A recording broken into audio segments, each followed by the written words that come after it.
Bueno, pues muy bien, esta reflexión pues sirva un poco pues para introducir nuestro diálogo, que podría ser, ¿no?, un diálogo que también cogiese el hilo un poco de algunos temas que yo aquí así, pero también podría ser que el diálogo fuese por otro lado, o sea, que creo que podemos tener libertad en, pues bueno, pues en hablar y compartir cosas y pues tenemos un rato para poder hacerlo, ¿de acuerdo? Venga, estamos en casa, como decía.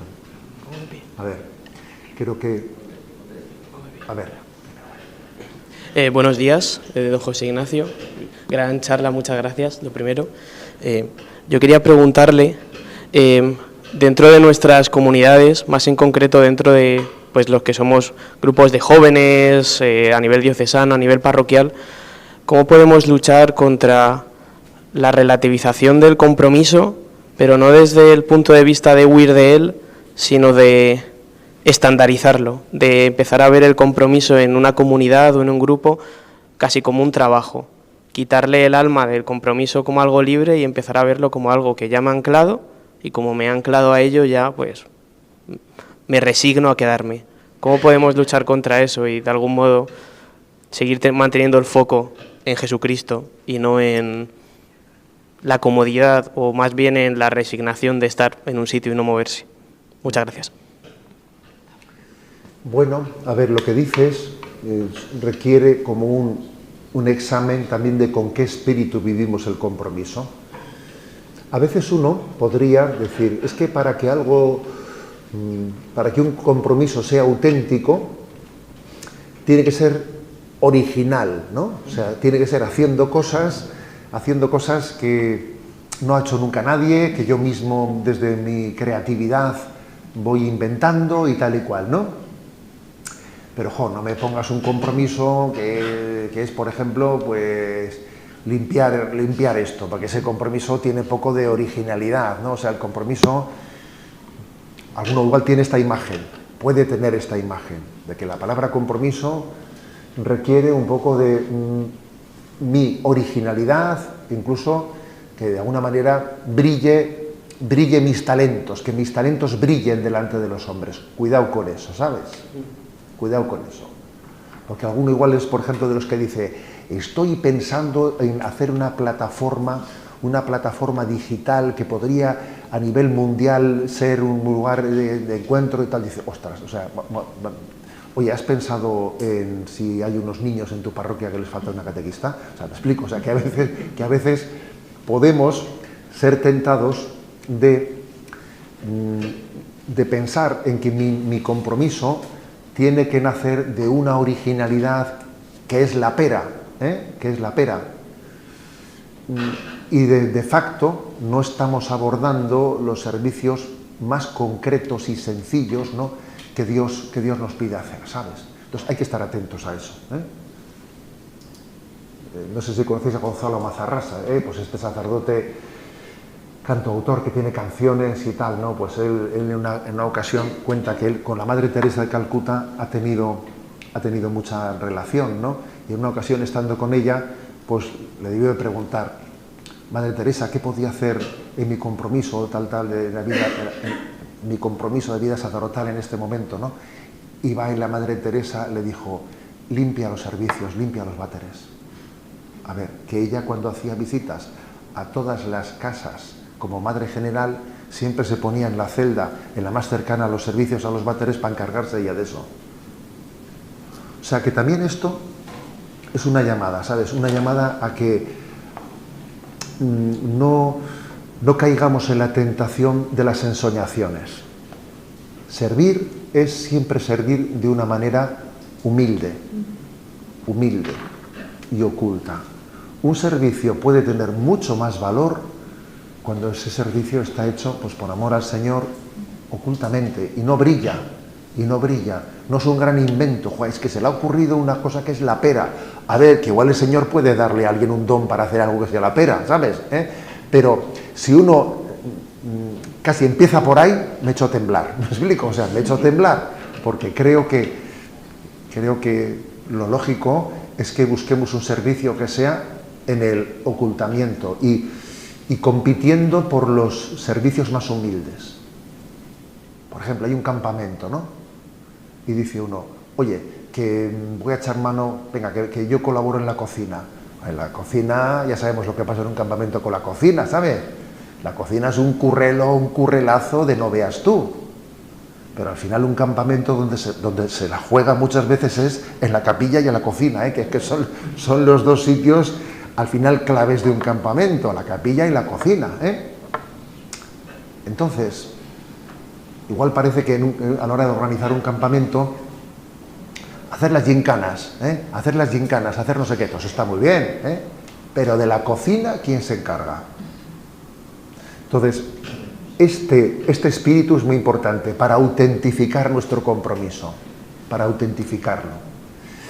Y luego será importante que el que realice esos compromisos no sea tentado de rutina, porque también ocurre esto, ¿sabes? Que entonces tú, estoy haciendo esto y venga, ya como churros, ¿me explico? Como churros. Yo aquí pues estoy en la cocina haciendo esto y ya. También puede ocurrir que uno haciendo algo muy sacrificado, como es estar en la cocina, como le sale como churro, ¿sabes?, pierda el espíritu. O sea, la tentación está en todos los lados. La tentación puede estar en una vanidad de pretender ser la estrella yo, y la tentación puede ser que yo he cogido un puesto humilde para servir, pero en vez de vivirlo con cariño, con alegría, en presencia de Dios, etcétera, ¿sabes?, pues ya lo cojo rutinariamente y no lo vivo con intensidad de amor. Porque en una cocina, por ejemplo, es completamente distinto que yo, además de cocinar bien, sea un sitio en el que los niños vayan y la cocinera sea su mamá, y les quiere un montón, y no sé qué, no sé cuántos, que no es lo mismo que vaya a la cocina y decir, niño, aquí no se entra, venga, que estoy trabajando, ¿sabes? O sea, es que podemos ser tentados en todas las esquinas, ¿sabes? O sea, hay que hacer también que los servicios humildes que hacemos sean hechos con buen espíritu. Luego, hay que estar siempre en revisión. Primero, que no haya vanidad en nuestra vida, que no haya vanidad. Que uno pretenda ser la estrella, que no haya vanidad. Y que no seamos también presas de una rutina que a veces nos hace pues, antipáticos, nos hace incluso, pues iba a decir yo, distantes, y a veces hay gente que se sacrifica mucho haciendo cosas, pero no da un testimonio de caridad. O sea, que es que también hay que servir, pero con alegría, si no pierdes la oportunidad de dar testimonio.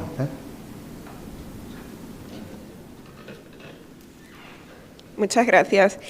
Otra pregunta. Hablaba de la parábola de los talentos, pero es verdad que vivimos en una sociedad muy herida, particularmente los jóvenes, con el tema de la autoestima.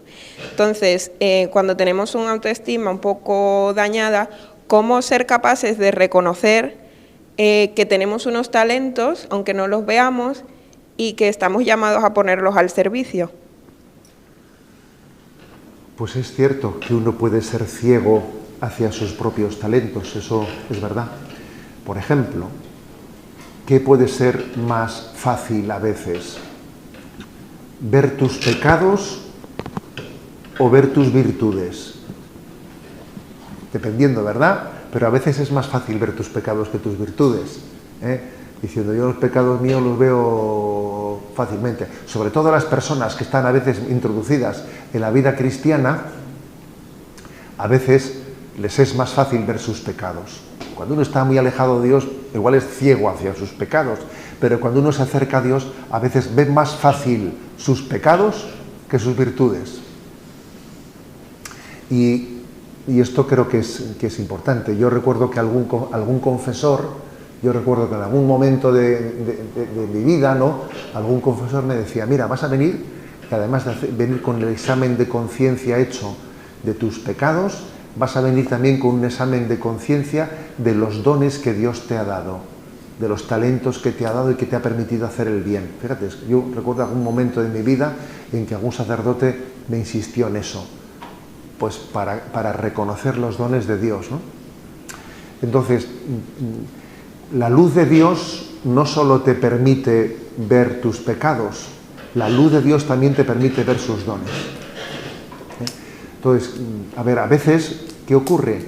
que como tenemos vanidad y no somos humildes, tenemos miedo a reconocer los dones de Dios, porque a ver si voy a ser vanidoso. Porque claro, si yo reconozco pues que Dios me ha dado este don y este don y este don, a ver si entonces eso me hace vanidoso, pero en el fondo, fíjate, es mi vanidad la que me impide reconocer humildemente los dones de Dios, porque tengo el riesgo de apropiarme de esos, en vez de darle a Dios la gloria, ¿no? Lo cual quiere decir, fíjate, que tenemos que crecer en humildad. Tenemos que crecer en humildad para percatarnos de que los dones que Dios nos ha dado son suyos, que no son míos, ¿no?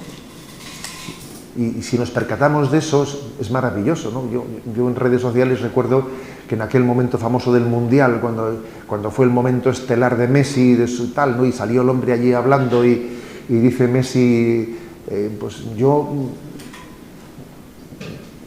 soy futbolista y juego como juego porque Dios me ha dado estos dones, son talentos que Él me ha dado. Dice, yo he colaborado, pero los dones son suyos. Yo cuando lo escuché decir eso dije, madre mía, este hombre lo que está diciendo ante el mundo mundial en un momento cumbre de su vida, ¿no? Es tremendo, fue tremendo aquello. Que seguro que, él tendrá muchísimos problemas en la vida espiritual como tenemos todos, pero ahora me circunscribo a lo que dijo, no a lo que no podemos juzgarle interiormente, ¿no? Entonces, esto es importante, ¿no? Es importante que seamos muy humildes para reconocer los dones de Dios y purifiquemos nuestra intención, la rectitud de intención, para que no se nos cuele la vanidad. Hay una famosa anécdota de la vida de San Bernardo, en la que San Bernardo tenía fama de ser un gran predicador, que convertía a muchas personas cuando hablaba. Y entonces un día iban a salir a predicar, y predicaban por las calles, se paraban en una esquina y predicaban, y él tenía fama de que cada vez que se paraba en un sitio había conversiones, había todo, ¿no? Bueno, vocaciones. Y entonces van a salir y entonces el demonio le empieza a comer la cabeza y le dice, claro, Bernardo, ahora vas a salir a hablar y como hablas tan bien, mucha gente se convertirá y todos te aplaudirán y dirán, qué grande es Bernardo. Le empieza un poco el demonio, ¿sabes?, a tocarla, las narices, ¿no? Y entonces él se vuelve y le dice, ni por ti lo comencé, ni por ti lo pienso dejar de hacer. Hala, salió a predicar. Pero claro, esa expresión es muy potente. Ni por ti lo comencé. Yo estos dones, yo no lo comienzo por ti. Ni tampoco por ti voy a dejar de hacer porque me estás rayando que lo hago por vanidad. Sino que lo que voy a hacer es purificar la rectitud de intención para hacer las cosas buscando su voluntad y respondiéndolo. O sea que para poder crecer en autoestima hay que ser más humilde, más humilde. Igual que cuando más nos acercamos a Dios, más vemos nuestros pecados. Cuando más te acercas a Dios, más ves las cosas buenas que Dios ha hecho en ti.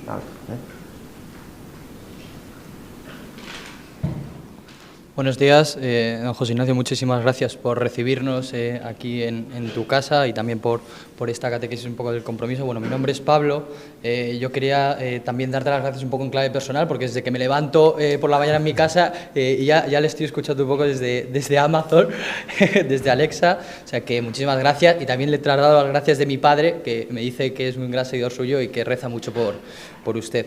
Yo quería hacerle una pregunta un poco también sobre las redes sociales, en el que usted también pues hace mucho uso de ellas. No es estrictamente sobre el compromiso, pero sí el porqué de ese uso de las redes sociales y de la falta de compromiso. Estamos viendo en este mundo de hoy en día una deshumanización total y persistente del mundo real, ¿no? Y relacionado un poco con lo que ha comentado sobre el compromiso y la necesidad de inmediatez que comentaba al principio, y ese desprendimiento, ¿no?, de la vida real, pues es que nos encontramos, los jóvenes nos encontramos en un escenario hoy en día de que el uso de las redes sociales y la finalidad, pues casi podría decirse como junkies, ¿no?, de la dopamina que producen las redes sociales. Entonces, en este escenario, ¿Usted cómo aconseja a los jóvenes cristianos poder hacer uso de las redes sociales para ese proceso de evangelización que nosotros debemos hacer, pero en el mundo real, ¿no? Bueno, la verdad es que esa cuestión yo francamente no la tengo resuelta, o sea, no la tengo resuelta. Yo mismo navego ahí con dudas, navego con dudas, porque estamos presentes en las redes sociales, porque obviamente tienen una potencialidad de salir al encuentro del mundo muy grande, porque entiendo que es prioritario ser una iglesia en salida, etcétera, pero al mismo tiempo también percibimos que ahí hay trampa, Y además decir que el problema de las redes sociales no está en las redes sociales, sino en su utilización, utilizarlas bien, utilizar mal, tampoco es esto cierto, ¿sabes?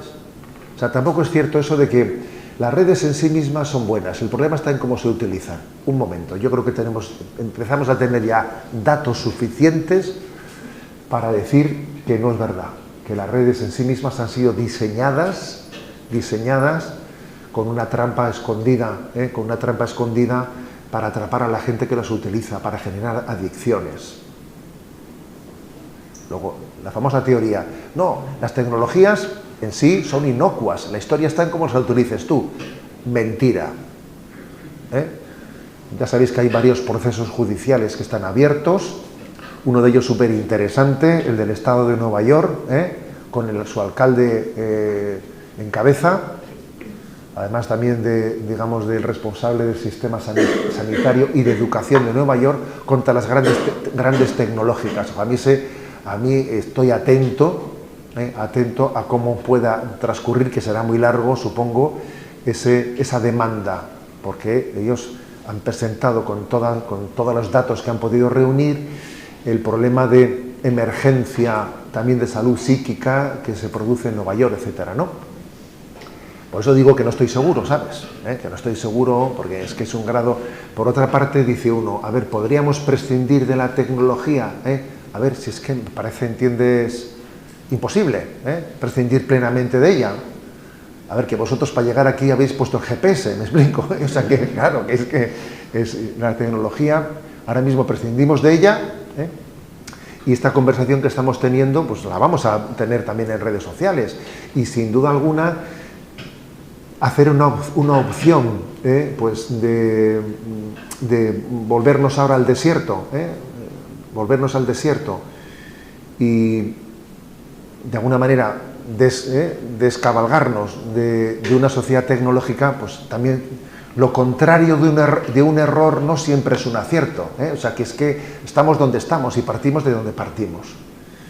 Pero creo que será importante ser conscientes de que habiendo una trampa, habiendo posiblemente un diseño, incluso voy a decir malévolo, un diseño malévolo que intenta atrapar a la gente, eso tiene que hacer que nuestra forma de utilización tenga muchos elementos correctivos, ¿no? Por aquí y por allá, es así, Por ejemplo, pues la famosa promesa que había hecho el gobierno de España, ¿no? Que después de este verano íbamos a tener no sé qué tipo de cortapisas, ¿no? o de elementos de seguridad para que los menores pudiesen acceder a tal. Eso ha sido una burla, Cuando aquí nos han presentado,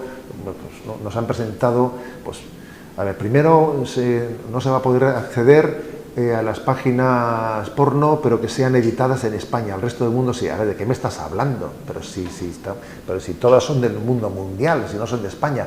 Y además a las de España podrás, si alguien quiere acceder a las de España, se le permitirá un bono para usarlas un mes, pero ya después de un mes, para que no seas muy adicto. A ver, ¿qué burla es esa?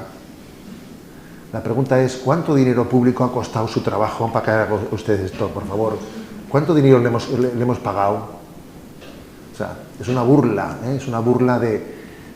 de no tomarse en serio la defensa que hay que tomarse de los usuarios. Yo creo que las autoridades públicas tienen que tomarse en serio, ¿no?, la defensa de los usuarios. Se habla muchísimo de los menores de edad, claro, pero Y los mayores de edad también tienen un problema, ¿eh? Entre otras cosas, jamás podremos llegar a los menores de edad sin el testimonio de los mayores de edad. Será imposible poder hacer eso, ¿no? Entonces, yo creo que tenemos que ser críticos. Que tenemos que ser críticos. También voy a decir otra cosa. No todo el mundo está llamado al mismo grado de presencia. También hay que hacer un discernimiento. Un discernimiento de oye, pues según los dones y los carismas, pues mi forma de utilización llega aquí. Llega aquí. Discernir qué nivel de uso de las tecnologías es el adecuado en mi vida, teniendo en cuenta cuál es mi forma de ser, teniendo en cuenta cuáles son las finalidades que persigo. Es decir, que haya discernimiento, no que de facto, pues como me han presentado montones de curiosidades, yo he bajado montones de aplicaciones por curiosidad. A ver, ¿por qué no discernimos viendo mis necesidades en vez de responder a todas las curiosidades? Eso será muy importante, ¿eh? Entonces yo creo que hay que discernir desde mi situación concreta, etcétera, etcétera, ¿no? Si no, de lo contrario, las tecnologías dejan de ser un medio para pasar a ser nuestro Señor, porque no son un medio, se convierten en un fin. Si uno, estamos viendo por ahí la gente que cuando sale pues una aplicación nueva, como se llama eso, ¿no? Una generación nueva, ha salido el iPhone, el número no sé qué, y va ahí gente a primera hora para coger el iPhone nuevo en las tiendas. Madre mía, para ti ese iPhone es un fin, no es un medio. ¿Para qué necesitas ese iPhone enseguida? Tienes que ser el primero que lo compres. Tú, chaval, tienes un problema. Que es obvio, tienes un problema, ¿no? Entonces yo creo que la clave está en discernir y adaptarnos y tener espíritu crítico. Yo creo que el espíritu crítico es súper necesario, ¿no? Con todo lo que con la que está cayendo, con la que está cayendo. Por ejemplo, yo suspiro porque venga alguien y se atreva a hacer una ILP, una iniciativa legislativa popular, de por qué no se puede llegar a prohibir la pornografía en redes. A ver, están ahí diciendo que la dignidad de la mujer pues es incompatible con que haya clubs de carretera. Oye, pues la pornografía en internet es eso, pero un club de carretera con millones de personas metidas en un club de carretera, ¿o qué? ¿O dónde está la diferencia? ¿Dónde está la diferencia entre el club de carretera esa que es indigno que pare ahí un coche o dos coches y estén pagándole a una mujer usándola con eso en internet? A ver, ¿dónde está la diferencia? Bastante más grave será esto, ¿no? Cuanto más clientes le metas al asunto, bastante más grave será. Entonces, yo suspiro porque venga alguien, ¿sabes? Y haga una iniciativa fuerte y que se retrate todo el mundo ahora. Que se retrate todo el mundo en el Parlamento y diga lo que... O sea, y que se posicione. Y luego, como usted no vote a favor, cállese ya y no hable más de la dignidad de la mujer, por favor. Cállese ya y no diga más la palabra feminismo, porque ya... O sea, que creo que tenemos que ser un poco Pepito Grillo, ¿sabes? O sea, Pepito Grillo en el sentido de estar siempre, pues, cuestionando que las tecnologías han venido a veces para esclavizarnos, ¿eh? El padre Mendizábal decía, las nuevas tecnologías son un buen siervo, pero un malísimo señor. Eso es una expresión digna de que la reflexionemos.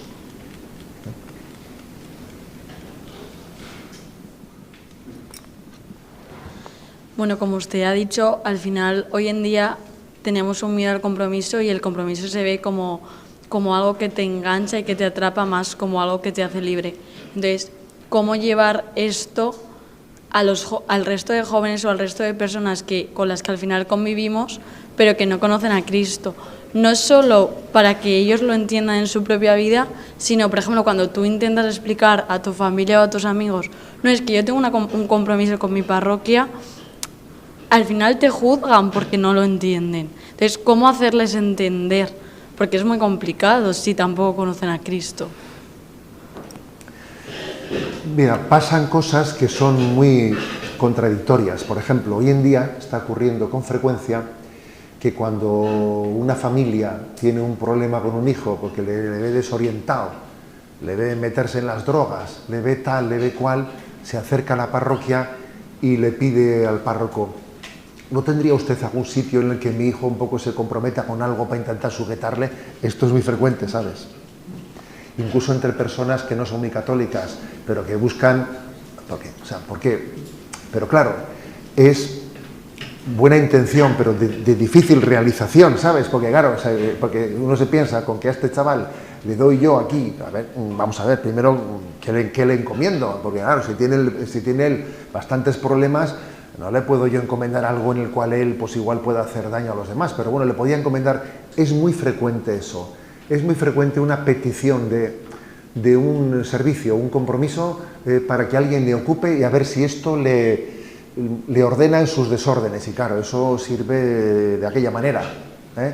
Lo que posiblemente esa persona necesita es un acompañante espiritual. No tanto hacer una cosa, sino una persona que sea un alma gemela suya, que sea un ángel de la guarda, ¿sabes? Un ángel de la guarda que le acompañe día a día, ¿eh? Vale. O sea, quiero decirte que es paradójico, que a veces los compromisos se desprecian y otras veces se buscan como una especie de terapia. Pero es que un compromiso no es una terapia, ¿sabes? O sea, un compromiso tiene que ser la expresión de mi deseo de servir y de amar. Si no es otra cosa. Si no, en el fondo, lo que tú necesitas es un ángel de la guarda que te acompañe. Alguien que... Al margen de esto, de que es un matiz curioso y contradictorio, ¿no?, que te comento, yo creo que al final, ¿sabes?, el compromiso, la mejor manera de demostrar la belleza de un compromiso es la alegría que en ti genera, o sea, que el testimonio de que a ti te hace feliz, ¿sabes? Eso enamora. Y digo, mira, aquí está, entregado a los ancianos de la parroquia, y tiene su club de ancianos que va y les lleva la comunión y hace el otro, y es un tío feliz. Es un tío feliz. O sea, al final, el compromiso también enamora. Pongo un ejemplo, las familias numerosas.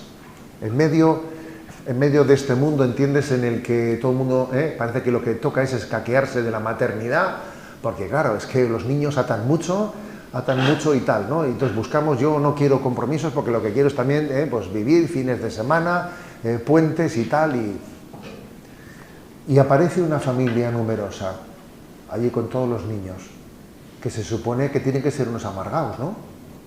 Según tu teoría, estos tenían que ser unos amargados, porque menudo compromiso que tienen, 24/7, ¿sabes? Eso sí que es 24/7, menudo compromiso tienen. ¿Estos no tenían que ser unos amargados? Pues no tienen pinta, no tienen pinta. Joder, tú, pero qué alegría, y entonces existe hacia la familia numerosa algo que es paradójico. En teoría lo critico y lo ridiculizo, pero luego, de alguna manera, me atrae ese testimonio. O sea, me enamora, me encantaría, desearía yo poder tener esa alegría de dar la vida por las dos cosas ocurren. Me cachondeo, tapad de una coneja y tal. Sí, me cachondeo de eso y sé que en el fondo lo estoy envidiando. Porque sé que dar la vida por algo que merece la pena, pues tú verás. Entonces yo creo que, ¿sabes?, que la mejor manera de mostrar al mundo el compromiso es ver la felicidad que ese compromiso genera, ¿sabes? El compromiso te hace feliz, porque la vida solamente merece la pena ser vivida para entregarla por algo que merece la pena. Si no, ¿para qué es la vida? ¿Para mirarte al espejo? Pero vaya rollo tú, Luego yo no me haría mucho problema por los supuestos desprecios del compromiso, o sea, por las ridiculizaciones que se hacen, ¿no? De, uy, yo no me meto en esos rollos. Sí, luego tú en el fondo estás envidiando eso, y el día que tengas un problema con un hijo irás ando el párroco y le dirás, ¿no tiene usted algún sitio donde aquí? Porque esto suele ser así, ¿sabes? Suele ser así, contradictoriamente, paradójicamente, pero es lo que hay.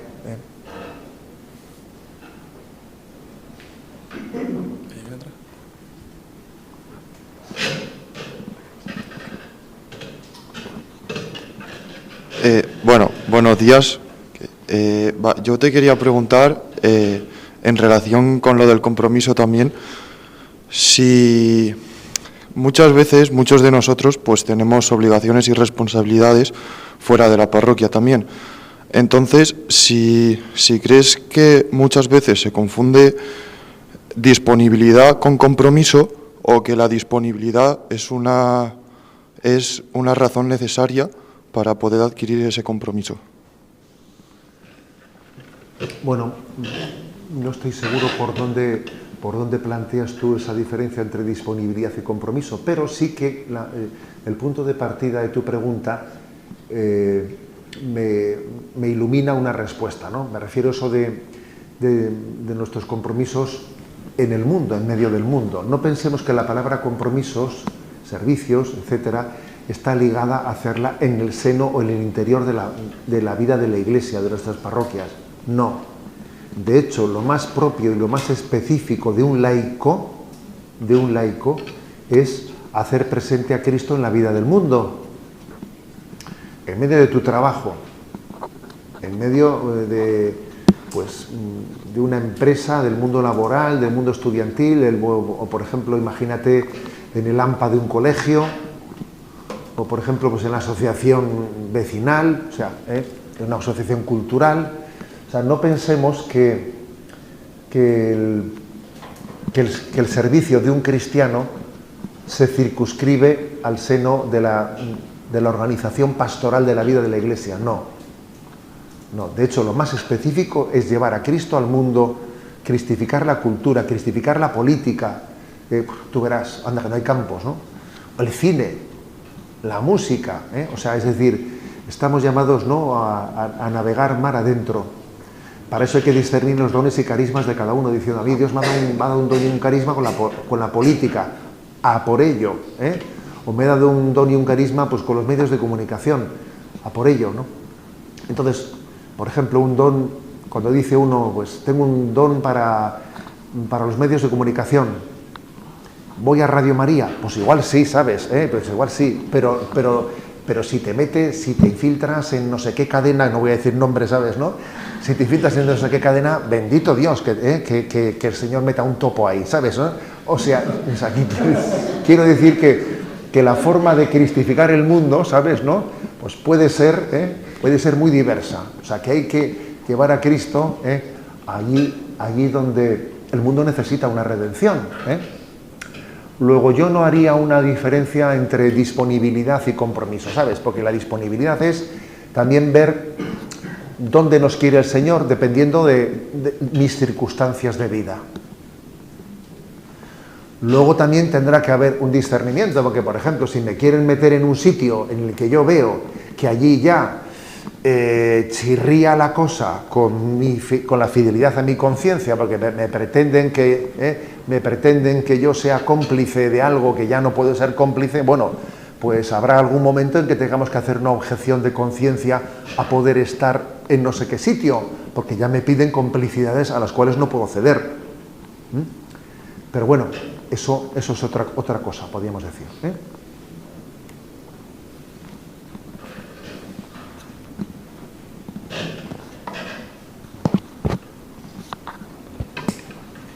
Vale, yo tengo dos preguntas que pueden estar relacionadas. ¿Cómo nos podemos dar cuenta que estamos a la deriva, que estamos cayendo como en esa frialdad de la fe, en esa desesperanza, y que nos estamos habituando a ese estilo de vida? Y también cómo luchar contra esos vicios y esos deseos del mundo que nos hacen cada vez ir más atrás. A ver, yo creo que existe algo muy importante en la vida, que es nuestro examen de conciencia. La palabra examen de conciencia son de esas cosas que parece que suenan al pasado. O sea, Ignacio de Loyola, curiosamente, dentro de su regla de vida para el ejercitante, etcétera, solía poner un cuarto de hora de examen de conciencia al mediodía y otro cuarto de hora por la noche. Madre mía de mi alma, fíjate tú, si tuviésemos, ¿no? O sea, vamos, es que eso lo escuchamos hoy en día y decimos, fíjate tú, ¿no? A ver, yo creo que tiene que existir en nuestra vida un pararte y discernir. Pararte y discernir. de cómo voy y por dónde voy, porque si no hacemos eso, estamos siendo conducidos, arrastrados, para cuando quieres darte cuenta, en tu forma de ver, de juzgar, de actuar, se te ha ido pegando la mundanidad. La mundanidad se infiltra sin que te des cuenta, ¿no? Como cuando nuestras madres cogían y decían, pero ¿por dónde entra el polvo en esta casa? Si están las ventanas cerradas, ¿os acordáis? Nosotros a nuestras madres les hemos escuchado decir eso, ¿no? Pero ¿por dónde entra el polvo en esta casa? Pues eso pasa en la vida. ¿Por dónde entra el polvo? Bueno, claro que además aquí tenemos muchas ventanas abiertas. Muchísimas ventanas abiertas que hacen que entre la mundanidad, que tú, tu manera de ver, etcétera, vas bajando listón, bajando listón, bajando listón, bajando listón. Antes te sacrificabas de estas maneras. Esos sacrificios se han ido olvidando. Cuando eras pequeño, nos dijeron que había que ofrecerle al Señor mortificaciones y renuncia a esto. Y cuando eras pequeño, pues igual renunciabas a un helado o esto o lo otro. ¿Y ahora a qué renuncias? A ver, hemos ido creciendo en comodidades, comodidades, comodidades, y al final las comodidades son necesidades. Joder, eso es tan fácil que ocurra. Es tan fácil que ocurra, ¿sabes? Entonces, yo creo que hay la única manera de saber si estás vivo es si remas contracorriente, ¿sabes? O sea, de lo contrario, no se sabe si estás vivo o es que te está arrastrando la corriente, ¿no? Yo creo que tiene que haber un examen de conciencia y un ir siempre discerniendo, a ver, mi manera de pensar, mis actos, mis cosas prácticas y sencillas, mi tiempo de oración. ¿Cómo es eso? Oye, yo antes rezaba mejor, ¿no? Yo no hacía antes esta oración así y así. ¿Qué ha pasado aquí? Cuando he querido darme cuenta, la cosa ha ido degenerando. Pues claro, como se metió el móvil, se metió el otro, al final aquí, ¿qué ha pasado? Entonces, fíjate, ahí, no sé, permitidme un poco, ¿no?, el punto de broma, ¿no?, pero que decía, no, ¿y esto cómo así es? Ha ocurrido sin darte cuenta, ¿no? Como aquel que decía, entre pitos y flautas me he gastado 2.000 duros. Y dice, ¿cómo ha sido eso? Y dice, pues 1.000 en pitos y 1.000 en flautas, ¿no? Pues algo así, o sea, que sin darte cuenta, ¿entiendes? Pues es que te has ido mundanizando, ¿no?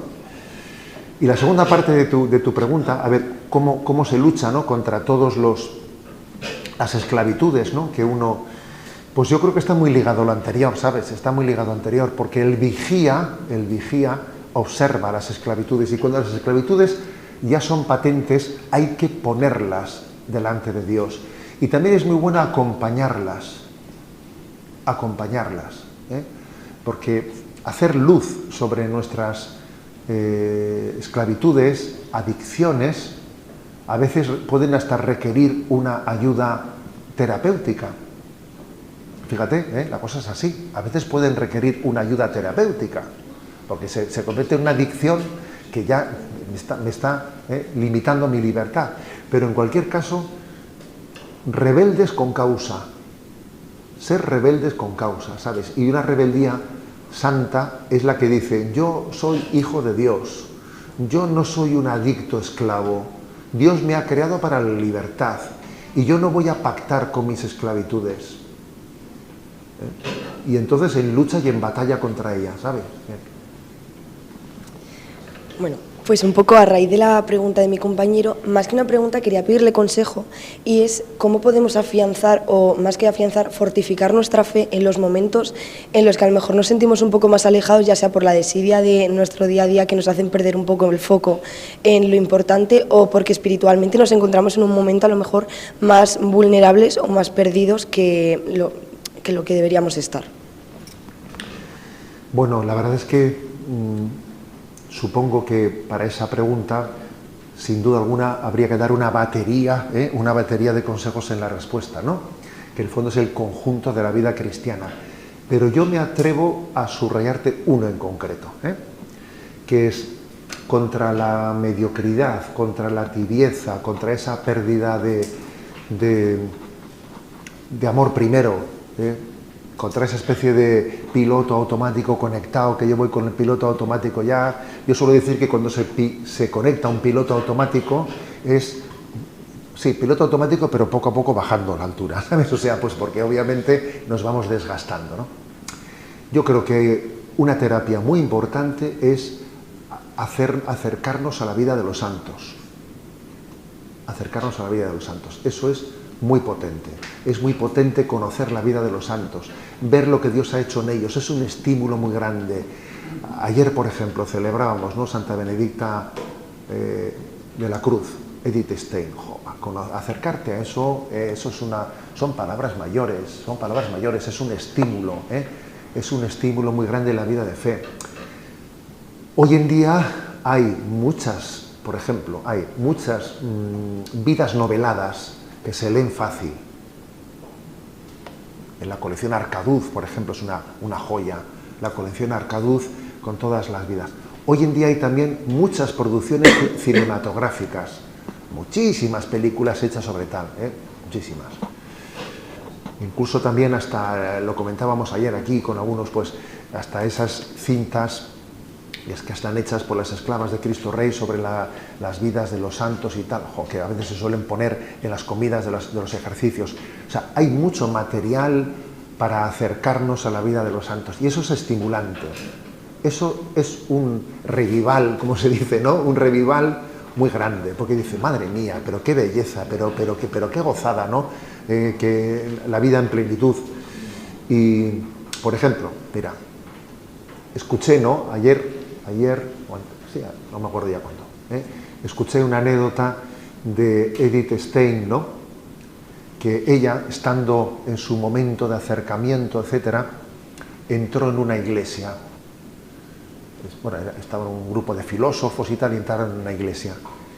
Y entonces en esa iglesia, en ese momento, entró una católica que venía con sus cestas de compra, que había comprado, venía del mercado, y allí entró con ellas y se puso allí delante del Señor a hablar con él. Y claro, y Edith Stein, que no había estado así nunca en una iglesia católica, dice, ahora, ¿qué pasa? ¿Que ahora hay culto? No, culto no, ella viene a hacer una visita. Viene a hacer una visita.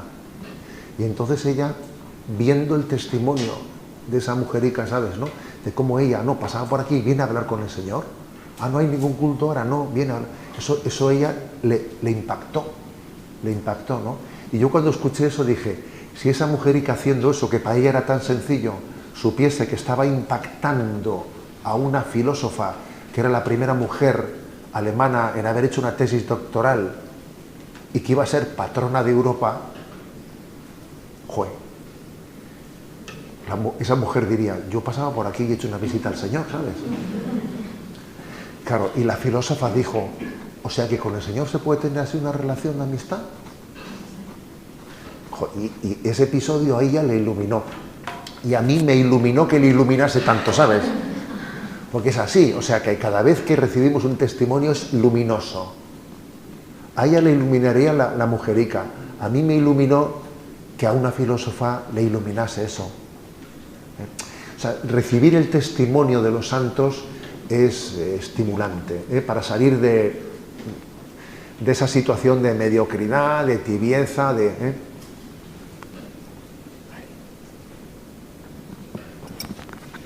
Buenas, bueno, lo primero, muchas gracias por recibirnos. Yo quería preguntarle por el miedo al compromiso en la pareja, porque, o sea, es un tema que me aterra, veo que el futuro no es esperanzador, son muchos los estímulos que salen de, no, ¿para qué nos vamos a comprometer si es que igual pues a la hora de empezar una relación con gente que es fuera del mundo católico, si es que en cualquier momento me puedo cansar de esta otra persona, o sea, ya en los matrimonios, que cada vez son más el número de gente que se separa, ¿qué consejo nos puedes dar a nosotros? Obviamente aprender a amar. Jesús ha venido para enseñarnos a amar. Ahora pasa una cosa, aprender a amar en una pareja, en unos novios, es cosa de dos, no solo de uno. Con lo cual aquí es muy importante también dos factores, el factor elección y el factor acompañamiento. Pues Porque obviamente puede haber personas, hay muchas personas que están en un grado de inmadurez tan fuerte que están quizás incapacitadas para hacer un matrimonio que no sea nulo. ¿Me explico? O sea, es que puede haber personas que dice uno, ahora mismo esta persona, tal y como está, vamos, coge y se casa y su matrimonio es nulo. Es nulo porque no tienen la madurez necesaria para amar, porque está profundamente herida y por mucho que se enamore de esta persona está. Luego el discernimiento es importante. Es importante. Esa persona posiblemente antes de poder llegar a un matrimonio tiene que tener un proceso de sanación y un proceso de conversión importante, ¿no? Que solo por enamorarme de una persona no puedo decir, cojo y me caso con ella. No es posible, porque es que el nivel, ¿entiendes?, de heridas que existen puede hacer que alguien no sea capaz para amar. Porque es que nos hemos destruido mucho. Luego el discernimiento tiene que ser importante, y el discernimiento tiene que hacerse, aunque esto suene poco romántico, el discernimiento tiene que hacerse con una cierta distancia de ese enamoramiento, con una cierta distancia, porque el discernimiento es un ver, ¿no?, a la luz de la razón iluminada por la fe, es ver, bueno, pues las posibilidades. Y luego además de eso un acompañamiento.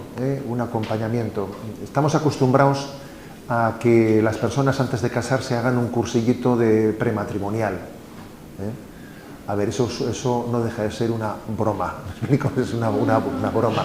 Es una broma que tal y como están las cosas se piense uno que con un cursillito prematrimonial. A ver, es una broma eso.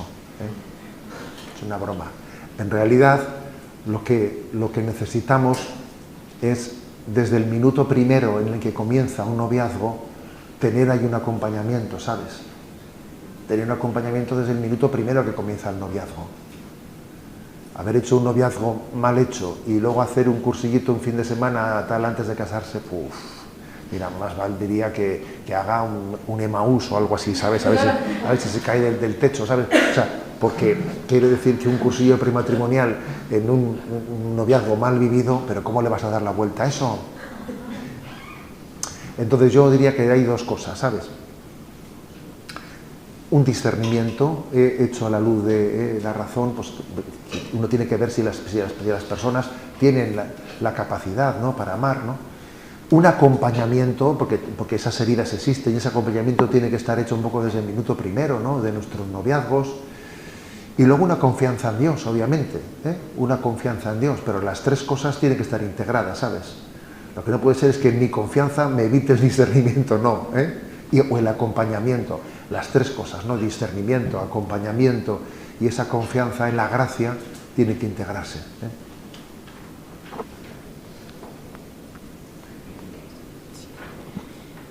Una pregunta. Antes hablabas del agobio a destiempo y de los futuribles. Y viviendo en este mundo de activismo, ¿cómo podemos vivir el solo por hoy que decías antes? Vivir el momento presente con intensidad de amor. Bien, sí, ya me he dado cuenta que cuando he dicho eso del agobio por los futuribles había muchas sonrisas. Bueno, porque nos sentimos identificados, ¿sabes?, ¿no? Nos sentimos identificados. Es bueno que uno sea conocedor de sus límites. Es bueno que uno sepa por dónde le aprieta el zapato. Por ejemplo, dice, yo me conozco y sé que soy una mariagobios. Soy una mariagobios, soy una... O sea, entonces, que uno lo sepa de sí mismo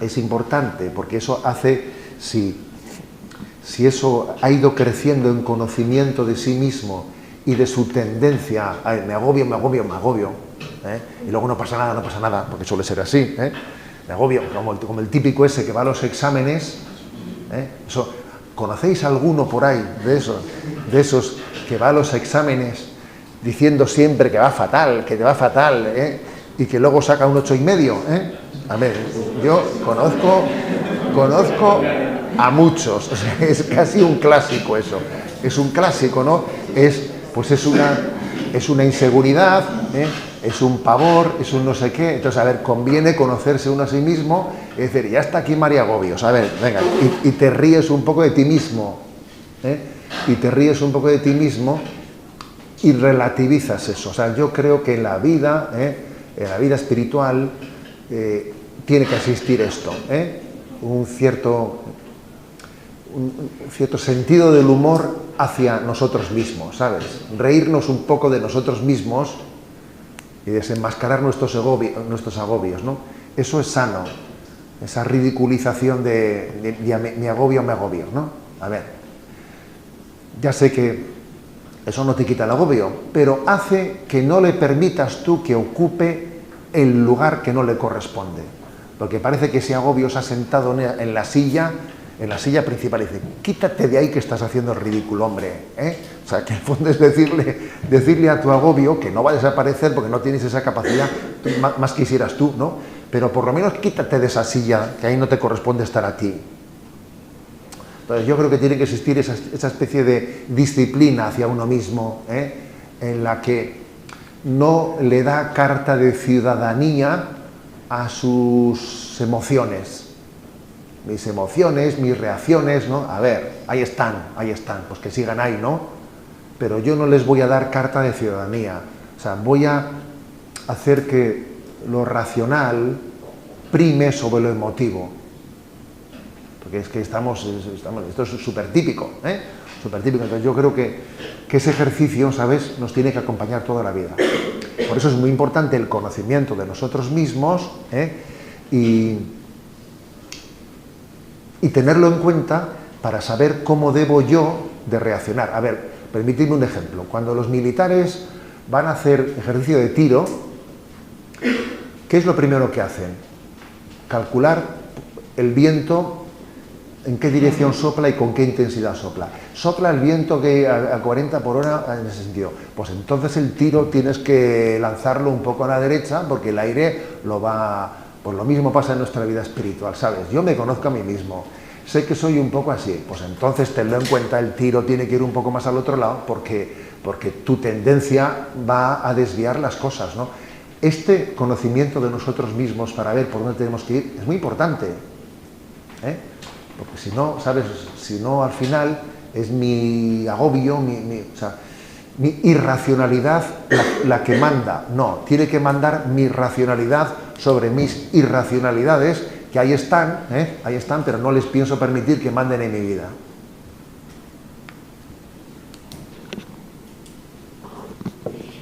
Bueno, lo primero de todo, darle las gracias porque la charla está siendo muy enriquecedora. Y mi pregunta era en relación a la parábola que contaba usted de los 3 talentos y como muchas veces somos capaces de discernir nuestros pecados, pero no capaces de enumerar los talentos. Y la pregunta era sobre cómo, pudiendo ser conscientes de nuestros pecados y enumerarlos, también darle la misma importancia a los talentos que Dios nos ha concedido y el poder compartirlos con los demás desde un punto de humildad. Bueno, vamos a ver, creo que un poco lo que tú preguntas, antes nos hemos un poco asomado con ello, ¿no? Con una de las preguntas anteriores. Yo creo que tiene que haber también un discernimiento de nuestros carismas y de nuestros dones, Pero también voy a decir que los dones y los carismas a veces se van descubriendo, según Hay 2 maneras de plantear la cosa.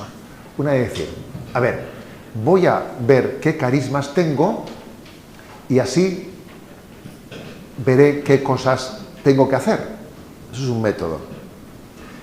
Otro método es el decir, voy a responder a las llamadas que la vida me lleva a servir y iré descubriendo cómo se desarrollan carismas que estaban ahí ocultos, ¿sabes? A ver, son 2 métodos compatibles, no es el A o el B. Si quieres mi testimonio personal, yo te diría que yo por el método B he descubierto muchos carismas, ¿sabes? O sea, por el método B de decir, a ver, yo respondo a las llamadas que Dios te hace en esta vida y respondiendo a esas llamadas, pues descubres que Dios, pues no sé si tenías ese carisma antes o estaba muy oculto, no te habías dado cuenta, pero allá que te tiras a la piscina y descubres que ese carisma, ese don lo tienes o Dios te lo da en ese momento, no lo sé, pero te lo da. Creo que este segundo método es necesario también. no solo el primero, porque el primero sería como que el proyecto es mío, yo soy el que me hago mi proyecto, yo soy el que me diseño mi plan. Y entonces, como yo he discernido que mis dones son este y este y este, pues entonces la vocación mía tiene que ser, imagínate, ¿no? Pues yo me he visto a mí mismo en el mundo del cine. Pues oye, a ver, se lo has puesto a Dios, se lo has atado mucho, ¿eh? O sea, le has atado a Dios mucho desde tu discernimiento de tus carismas, has atado mucho. Yo creo que eso no es un buen método. Como cuando a los chavales en los colegios, ¿no? De repente va allí y llevan un futbolista famoso, y los niños encantados, ¿no? Y entonces da un testimonio. Y va el futbolista y dice, a ver, da su testimonio. Y ¿tú cómo has llegado a ser así tal? Pues mira, yo os doy un consejo, ¿no? Que primero que soñéis en vuestra vida, ¿no? Soñéis. Y luego, esfuérzate para... A ver, estás llevando a los chavales al abismo. Porque Messi no van a ser, me explico. A ver, no van a jugar en primera. A ver, que no. O sea, eso de sueña, y luego, ¿no? Empérrate. Es un elemento en el que no hay discernimiento alguno de lo que Dios quiere de ti. Porque es confundir el discernimiento con mis sueños. A ver, yo cuando veo ese tipo de... que eso, los libros de autoayuda pecan mucho de esto, Los libros de autoayuda van mucho de, venga, sueña... A ver, pero sueña, ¿qué es? ¿Discierne o sueña? ¿Qué es eso? Entonces yo creo que hay que combinar las dos cosas, los dos métodos, y en el fondo el método más seguro en esta vida es el segundo, el que yo voy respondiendo a las llamadas que recibo y en esa respuesta voy viendo mis carismas. Ahora, esto no quita, por ejemplo, para que una persona venga y te diga, mire usted, le pido un consejo, veo que este trabajo en el que estoy me desgasta, es un trabajo en el que, bueno, pues por mi forma de ser, por mi tal... Y creo que este otro trabajo podía conjugar más con los dones, los carismas. Claro, o sea, también se puede discernir por ahí, ¿sabes? Pero lo lógico es que nuestro punto de partida para el discernimiento nazca con responder a las cosas que Dios pone en tu vida. Es así. Yo suelo contar una anécdota de mi adolescencia, que yo siempre he sido súper tímido, aunque no lo parezca, ¿sabes? Súper tímido. Y me acuerdo que sonaba el teléfono en casa, entonces no había teléfonos móviles, sonaba el teléfono en casa y yo me escaqueaba a otra habitación por no coger el teléfono, ¿no? Y mi madre me decía, ¿pero qué va a ser de ti el día de mañana? Tienes que dar cara a la vida, coge el teléfono. No, yo me escaqueaba a coger un teléfono. A ver, quiero decir que es verdad, eso, la famosa frase de San Agustín que hemos dicho antes, ¿no? Que Dios no llama a los capacitados, que capacita a los que llama. Así se descubren muchos carismas y dones, ¿sabes? No a priori, sino a posteriori, andando en el camino.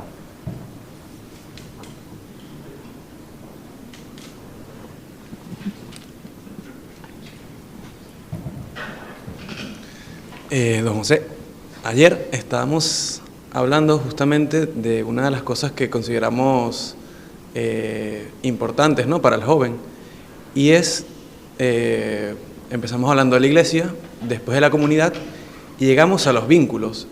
En los vínculos, y ya enlazándolo con la charla de esta convivencia, en los vínculos vimos la dificultad que tiene el joven para vincularse. El joven va probando diferentes cosas en la vida, desde lo que da la diócesis, de lo que da la parroquia, de esta fiesta, de esto otro.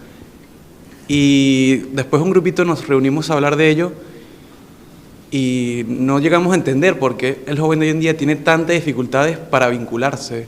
Si usted cree que el joven de hoy en día tiene esa dificultad, ¿y por qué tenemos esa dificultad para vincularnos en lo concreto? También un poco de la mano con el compromiso, ¿no? Mira, la Conferencia Episcopal Española, hace ya serán 2 años o así, publicó un documento, El Dios fiel mantiene su alianza. En gran parte fue don Luis Argüello su redactor, que es actualmente arzobispo de Valladolid y presidente de la Conferencia Episcopal, y la tesis de ese documento, en el que se hace una radiografía de cómo están las cosas, en España, que podía ser en el mundo, porque estamos en una globalización de una crisis que es evidente. La tesis, ¿no?, es que nuestra crisis es una crisis de desvinculación, fíjate, de desvinculación. Y la propuesta es que frente a la desvinculación tenemos que descubrir la alianza, el concepto de la alianza de Dios. Dios ha hecho alianza, ¿no?, alianza con nosotros. Entonces, esa crisis de desvinculación, pues ¿qué es lo que ha hecho? Pues que, a ver, estamos en una sociedad en la que nos hemos ido aislando. Antes las familias eran mucho más fuertes, los vínculos familiares pesaban mucho más. Ahora resulta que un hijo puede tener un vínculo mayor con un tío por aquí, pues por una aplicación móvil, que con sus propios padres. Oye, tú, ¿qué desvinculación es esa? Entonces nos hemos ido aislando cada vez. Las amistades, o sea, la experiencia de una amistad fuerte es más extraña. Tengo tengo de alguna manera algunos compañeros de correrías nocturnas, pero no tengo amigos de los con los que pueda hablar, con los que pueda compartir la vida. Muchas veces no se tiene esa experiencia. A veces muchas personas, cuando vienen a la vida de la Iglesia y tienen experiencias como la que vosotros estáis teniendo ahora mismo, una de las cosas que más le llama la atención es qué amistad se respira aquí cómo se habla de nuestras cosas, o sea, porque esa experiencia no existe en el mundo, no existe, o sea, hay mucha soledad, disfrazada de redes sociales y de aparente relación, pero que en el fondo no. Entonces, es así, comenzando por la más grave de todas las desvinculaciones. Y la más grave de todas las desvinculaciones es desvincularte de Dios, no tener una amistad o una relación filial con Dios. Lo más grave. Cuando nosotros decimos que Jesús es el amigo que nunca falla, hombre, pues eso supone que tú tengas una amistad, una relación con Él, un vínculo fuerte, ¿no? Un vínculo fuerte. Si tú comienzas por desvincularte de Dios, no tener una relación íntima con Él, por tener una relación familiar, que eso parece una pensión a turno, ¿sabes?, ¿no?, por tener unos amigos que no son amigos, que son unos coleguis que se traicionan todos unos a otros, joder, todo eso va generando, ¿sabes?, va generando una psique herida en la que no te fías de nadie, o sea, no confías, y la desconfianza configura tus relaciones sociales. No te entregas a nadie, no me entrego a nadie porque no me fío de nadie, ¿sabes?, ¿no? Entonces, ¿cómo se sana eso? Pues se sana con una profunda experiencia de Dios, en la que uno entienda que Dios entregó su vida por mí e hizo alianza de amor. Y por tener una experiencia eclesial, de ver cómo en la Iglesia esa alianza se traduce en la experiencia de entrega, y de una entrega fiel al servicio de los demás, y de una familia fuerte en la cual uno se enamora de una familia y ve cómo en ella pues somos capaces de dar la vida unos por otros, olvidándonos de nosotros mismos, de mi comodidad, no nos buscamos a nosotros mismos. Si uno tiene experiencias fuertes de estas, ¿sabes?, su crisis de vinculación se supera, se sana por testimonios de vida de una fuerte vinculación de alianza con Dios, con la familia, en la amistad cristiana y en la vida de la Iglesia. Podría ser interesante que leyeseis ese documento. El Dios fiel mantiene su alianza, y podría daros pie también para una reflexión sobre una lectura crítica de nuestra situación. Buenos días, don José Ignacio. Nada, era preguntarle, porque como usted ha hablado sobre la falta de compromiso y la felicidad que te puede dar el compromiso, y muchas veces cuando nos comprometemos a algo y a lo mejor no sabemos si es a lo que el Señor nos ha llamado a comprometernos, ya no solo a vocación, sino a alguna decisión que tengamos que tomar en nuestra vida o algo así, el saber si a lo mejor no es a lo que realmente el Señor te ha llamado ese compromiso, pero te puedes dar esa felicidad igualmente aunque no sea el compromiso al que te ha llamado el Señor?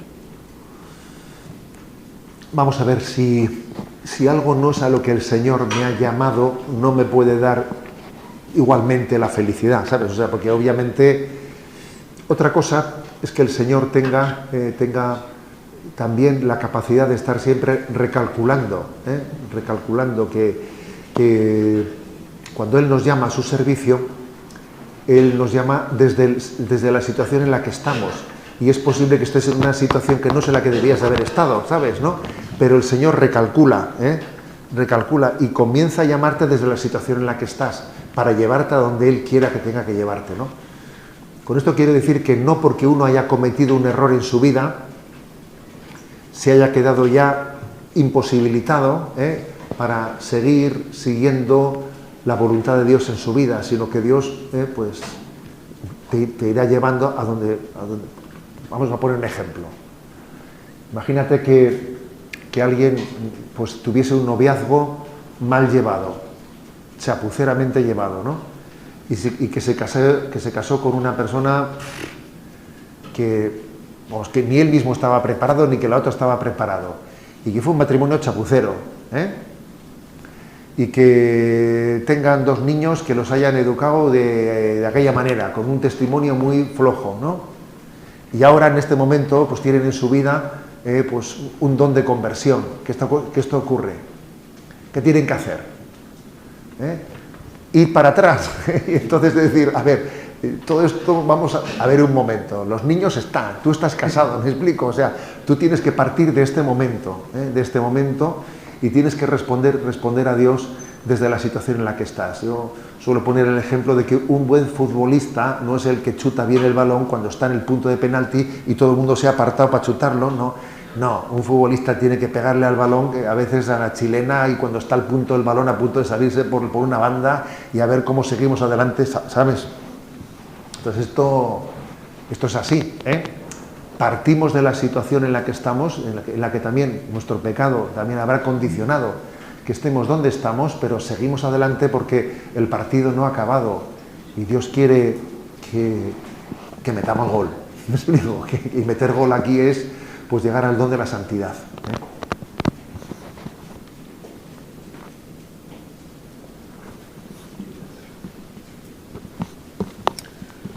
Yo quería preguntarle por una experiencia personal en la que usted haya tenido como miedo al compromiso o haya tenido como una llamada de Dios y cómo ha superado ese miedo. O sea, por ejemplo, con el tema de la vocación y tal, cuando usted era joven, ¿cómo ha superado eso? ¿Qué ha hecho? Bueno, a ver, yo he contado así en varios lugares cómo fue mi vocación, lo he contado en varios lugares, incluso también me acuerdo que una vez en una revista de esas, de pastoral juvenil, también allí la dejé escrita, ¿no? Es curioso que cada historia vocacional es completamente distinta. Cuando fui al seminario, me acuerdo que tuve la curiosidad, el primer recién llegado, de preguntar a mis compañeros, ¿cómo ha sido tu vocación? ¿Cómo ha sido la tuya? Nos preguntábamos la vocación para ver si había, ¿no?, cierta similitud en cómo habíamos terminado allí, Y fui descubriendo que la verdad es que el Señor tiene con nosotros, con cada uno de nosotros, su historia personal, ¿sabes? Yo la verdad es que nunca había pensado, ¿no?, en ser sacerdote, no había pasado eso por mi imaginación nunca, Y allá por, yo creo que sería primero de bachillerato actual, pues hicimos unos ejercicios espirituales, y recuerdo que esos ejercicios espirituales concluían, bueno, allí se hablaba de muchas cosas, y hubo una meditación sobre la vocación. Y yo esa meditación, bueno, pues había textos evangélicos leídos y yo estaba gozoso, es que estaba gozoso y pletórico, ¿no?, por los ejercicios. Pero esa meditación dije, bueno, yo como no tengo vocación, porque uno entiende vocación, pues está, como estoy con la anterior sin terminar, seguí con la meditación anterior. Y me acuerdo que el papel que nos dieron sobre llamadas vocacionales se lo pasé a un compañero que estaba allí conmigo, que sabía que iba para cura, le pasé el papel. Que conste que es cura, que le pasé el papel, ¿no? Que yo no hice esa meditación, pero vamos, sin ninguna conciencia, fíjate, de haber rechazado algo, ¿no? Y llegó el momento final, ¿no?, de los ejercicios, y al sacerdote se le ocurrió poner un brasero con carbones ardiendo delante del altar. Y nos repartió en el ofertorio, nos repartió un papel y un boli a todos, pues para que escribiésemos allí en el ofertorio cada uno su compromiso, lo que él le ofrecía al Señor. Y durante el ofertorio nos levantábamos allí y cada uno echaba su papel en los carbones ardiendo. Y yo me acuerdo pues que no se me ocurría qué poner, porque decía, a misa ya voy, el rosario ya lo rezo, ¿no? O sea, no se me ocurría qué poner, ¿no? Y me acuerdo que me iba quedando el último, y todos decían, les veía más inspirados que a mí. Ahí la gente escribía, ¿no? Y me acuerdo que me quedé el último, que entonces puse José Ignacio, y dije, Jesús, yo te lo entrego en blanco, no se me ocurre, tú ya, así lo entregué, fíjate, y era un 12 de noviembre, la víspera de mi cumpleaños, así entregué el papel, y terminaron los ejercicios, y entonces, fíjate, yendo a casa, antes de llegar a casa, yo por primera vez en mi vida, madre mía, me vino la idea, ¿no?, de que el Señor podría querer de mí, ¿no?, que fuese sacerdote. Me vino con una contundencia. Yo dije, madre mía, pero bueno. Pero claro, yo al Señor le dije, a ver, un momento, vamos a ver, ¿esto cómo es esto? Entonces yo le dije, yo te he puesto José Ignacio, lo que tú quieras, pero solo te pido que escribas con claridad, porque no soy yo una persona que sepa mucho distinguir tu voz, ¿no? Que me lo digas con claridad. Entonces ese fue un momento, llegué a casa, allí se volvió de nuevo a producir ese momento, fíjate, ¿no? Y al día siguiente se lo dije a mi madre, o sea, que es que, digamos, fue de la suficiente contundencia, me explico, con la suficiente contundencia como para que al día siguiente yo se lo soltase a mi madre. Entonces, bueno, pues fue Sí que recuerdo, por ejemplo, que al día siguiente, cuando me desperté, tenía una sensación como diciendo, a ver, un momento, ¿ayer yo bebí o qué pasó aquí? ¿Tienes, no? Esa especie de sensación de que al día siguiente te levantas y dices, uno, madre mía de mi alma, ¿no? Pero ayer qué pasó, ¿no? Pero, hombre, pero es verdad que luego el Señor te pone en tu sitio, ¿no? A ver, en mi caso concreto, la vocación tuvo este componente un poco de tirarte del caballo, ¿me explico? Así como ha habido otras vocaciones que han sido un susurro que el Señor pone en el corazón de alguien y que va acompañándole mucho tiempo en su vida, quizás sea porque yo era muy bruto y entonces el Señor tenía que utilizar el huracán más que el susurro, no lo sé, ¿sabes? No lo sé, pero en mi caso fue así. Y también puedo decir que en otros momentos de mi vida, ¿no?, en los que el Señor te ha pedido dar más pasos, y en esos pasos, pues, podrías haber tenido miedo, pues de repente el Señor te ha dado algún signo para decirte, no temáis. A ver, yo siempre he visto, ¿no?, que cuando han venido cosas complicadas, Dios te ha puesto siempre alguna persona en el camino de tu vida para sacudirte el miedo y decir, venga, tira para adelante, ¿no? O sea, siempre ha habido algún ángel de la guarda, ¿sabes? Ha habido un signo de Dios para ayudarte. Os voy a contar una anécdota que os vais a reír un poco. Me acuerdo que estaba yo recién llegado, ¿no?, a San Sebastián, como obispo de San Sebastián, y había mucho lío, follones, tal, contra la llegada del obispo. Aquí los políticos hablaban, los otros recogían firmas y tal. Madre mía, había un lío montado, ¿sabes? Que yo decía, ¡buf! Y además me acuerdo que ese día estaba en la portada del periódico, ¿no?, pues todo el lío que se había montado con que llegaba el obispo. Yo decía, madre mía. Y pues obviamente, a ver, pues claro que te afecta, me explico, saber que hay un follón así. Tú en esos casos procuras no asomarte mucho a la prensa, porque como te asomes mucho, pero claro, inevitablemente sabes que el lío está montado. Y me acuerdo que iba yo por una calle, conduciendo el coche por una calle, la calle Zabaleta, allí en San Sebastián, iba y se pone a mi costado, se pone un taxista. Me miro, había semáforo rojo, ¿no? Estábamos los dos parados, miro para la izquierda y veo que el taxista baja en la ventanilla y coge el periódico en la mano, ¿no? Yo dije, ostras, a ver qué me va a decir, Bajo yo a la ventanilla, va y me dice el taxista, obispo, sin acojonarse, sin acojonarse. Pues, y yo me quedé impactado, me quedé impactado porque dije, este tío, ¿de dónde ha salido aquí, macho? Diciéndome esto en este momento de mi vida, ¿me explico, no? Y me acuerdo que le pregunté, ¿de dónde eres tú? Y dijo, de Irún, ahí tiene usted su casa y tal, ¿no? Y yo dije, por el amor de Dios, este hombre ha sido enviado del cielo, ¿sabes? O sea, me pareció que me metió una sacudida el hombre, yo dije, Dios me ha enviado a este hombre. A ver, o sea, quiere decir que en la vida pasan muchas cosas, pero siempre Dios tiene misericordia de nosotros y confirma su llamada.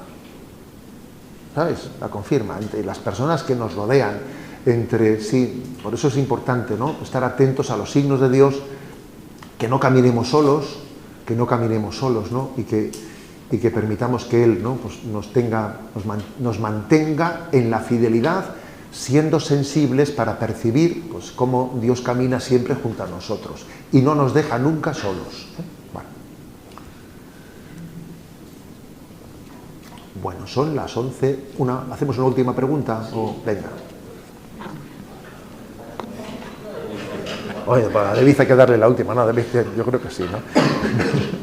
Bueno, yo sé que no tiene la respuesta, no la tenemos todos, estamos muy metidos todos en esta cuestión ahora de discernimiento a nivel eclesial. Nos hemos lanzado con muchísima fuerza al primer anuncio. Una desconfianza muy grande en el Espíritu Santo y Él nos ha bendecido. Nosotros en la diócesis de Alcalá, pues en concreto en la Delegación de Infancia y Juventud, hay algunos que están aquí, que llegan de FETA, que llegan de encuentros de primer anuncio, en que han encontrado al Señor o en que el Señor ha renovado su vida cristiana que habían recibido con un tesoro precioso de sus padres, de sus parroquias. Pero ahora nos damos cuenta que sin el compromiso constante, perseverante, después de ese encuentro con el Señor, no se madura en la fe, que también es el siguiente paso y también es obra del Espíritu Santo. Hemos tratado, desde que ha comenzado a hablarnos sobre el compromiso, sobre las causas que vemos que trae desafección hacia el compromiso, el problema de la desvinculación, pero nosotros que estamos aquí y estos jóvenes que son jóvenes de fe, que quieren ser del Señor, que quieren seguir su vocación, pero al mismo tiempo no vemos cómo concretar. Sé que no tiene la respuesta, pero un poco de luz. Cómo concretar que hay que hacer un camino y que en ese camino se dará la vida en abundancia. Un ejemplo muy concreto, yo me acuerdo, no somos tan mayores, don José Ignacio, ¿verdad? Y pues era viernes y tú no te lo planteabas, era sábado, no te lo planteabas. Todos los jóvenes de tu grupo de jóvenes estaban en la parroquia, ni te lo planteabas, ibas allí, y a base de ir allí, porque era tu compromiso natural, ahí es donde el Señor pues nos ha dado tantas gracias y nos ha construido como las personas que ahora somos. Pero yo veo que, por ejemplo, ahora los jóvenes tenemos nuestro compromiso en la diócesis, en la parroquia, donde sea. Si no tengo otra cosa, si no sale otra cosa mejor, entonces falta eso que es tan humano y tan natural, ¿no? De ese perseverar, ¿no? Para poder seguir hacia adelante en todo lo que deseamos, ¿no? Sé que no está la respuesta tan fácil, pero un poco de luz. A ver, mira, se me ocurre decirte un par de cosas, ¿no? Que obviamente el tema que planteas pues es quizás la cuestión. Nosotros, de hecho, hemos tenido aquí una especie de asamblea diocesana de fin de curso pastoral con el título ¿y después qué? ¿Y a qué se refiere y después qué? ¿Y después del primer anuncio qué? Porque es verdad que Dios nos ha bendecido con los primeros anuncios, ¿no? Con esas metodologías de encuentro con Cristo en un fin de semana, etcétera, ¿no? ¿Y después qué? A ver, creo que en la propia tradición de la Iglesia hay una respuesta muy importante. En nuestra diócesis hemos iniciado este curso, los ejercicios espirituales dirigidos a las personas que han recibido el primer anuncio. Venga, los que hicieron Emaús, ejercicios espirituales. Y que, por ejemplo, ¿no? Se pase del primer anuncio a los ejercicios espirituales, integrando, así como el primer anuncio tiene una vocación que es ser un anuncio y punto, o sea, uno no repite, como no vayas como servidor, de no ser que vayas como servidor, no tiene sentido que uno reciba varios primeros anuncios en su vida, no, esa no es la finalidad, se recibe un primer anuncio Pero a veces, como se va como servidor, parece que está recibiendo siempre el primer anuncio, ¿no? A ver, hombre, a ver, eso no es así. Lo lógico yo creo que es que la continuidad de los primeros anuncios esté en los ejercicios espirituales. Y eso forma parte de la tradición de la Iglesia. Y la experiencia que hemos tenido ha sido muy buena. Que las personas que hicieron Emaús, que han hecho ejercicios espirituales, ha sido una gozada de lo bien que ha respondido. Yo les he animado a que integremos los ejercicios espirituales anuales en el itinerario de nuestra vida. También, obviamente, un joven en este momento, para poder llevar adelante su encuentro con Cristo, necesita un punto, una comunidad de referencia. Tú necesitas una comunidad de referencia. En soledad no se puede caminar. Y esa comunidad de referencia creo que tiene que traducirse en posibilidades o en ofertas concretas. Creo que a veces son bajo el nombre de carismas. Y hay personas que en un carisma concreto pues tienen ese acompañamiento. Carismas que la Iglesia Católica pues muchas veces nos sorprende, ¿no? Con esos carismas. También, obviamente, sin embargo, no todo el mundo va a tener un carisma concreto en el que sentirse, porque también abrazar un carisma, porque sí, porque es que si no me veo un poco colgado, o sea, a ver, puede tener poco de carisma, es agarrarme a algo, porque si no, parece que me quedo colgado, ¿no? Creo que también una parroquia, lo lógico es que tenga, llámese acción católica o llámese como quieras llamarlo, pero tenga también una propuesta de acompañamiento de punto de referencia de ese joven que tuvo su primer encuentro con Cristo y tiene que tener un acompañamiento. Creo que incluso esa propuesta parroquial, a veces arciprestal o lo que sea, puede servir para todas las personas que, bueno, pues que no forman parte, ¿no?, de esos carismas, así, familias dentro de la Iglesia, e incluso un lugar de encuentro entre todos los carismas, porque es que también se necesita un lugar de encuentro entre todos los carismas, en los que visualicemos nuestra comunión entre todos nosotros, ¿no? Entonces yo creo que esas son las dos respuestas que se me ocurre darte, ¿no? La primera, la de los ejercicios espirituales. Hace poco hemos celebrado los 500 años de la conversión de San Ignacio y los 500 años de los ejercicios espirituales de la vida de la Iglesia. Los tenemos que redescubrir, y luego pues la importancia de dónde está nuestra comunidad de referencia. La comunidad de referencia es clave, porque sin esa comunidad de referencia una parroquia en abstracto no llega a ser, no llega a generar un vínculo que me acompañe, que sepa de mis problemas, etcétera, etcétera. Son, por ejemplo, pues las comunidades neocatecumenales, por decir un ejemplo, claro, lo tienen de una manera muy, muy clara, o sea, dentro de su carisma, esa comunidad de referencia, pero ¿dónde tiene alguien en una vida parroquial una comunidad de referencia? Eso tiene que existir. En otros tiempos también la Iglesia le llamó a eso los oratorios de San Felipe de Neri,